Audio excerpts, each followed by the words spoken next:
Nak hujan, nak hujan, nak hujan. Langit gelap, langit gelap. Habislah aku kejap lagi ni.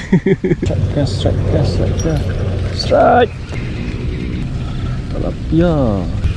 Oh, 2 ekor. Oh, ada saiz.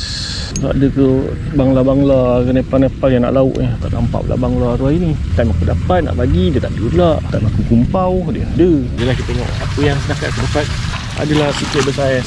Bertahan juga hasilnya. Aku cadang kan kalau dapat ikannya aku nak bagi kat bangla. Biasanya sini adalah pal ke bangla yang cari ikan laut kan. Dia nak bawa makan. Tadi nak hujan ni ribut dia orang pun dah gerak. Aku digagahkan diri, tahan, sudah semua dah balik. Tak dapat nak bagi, so ikannya aku lepas balik lah. Tak ada rezeki dia orang lah.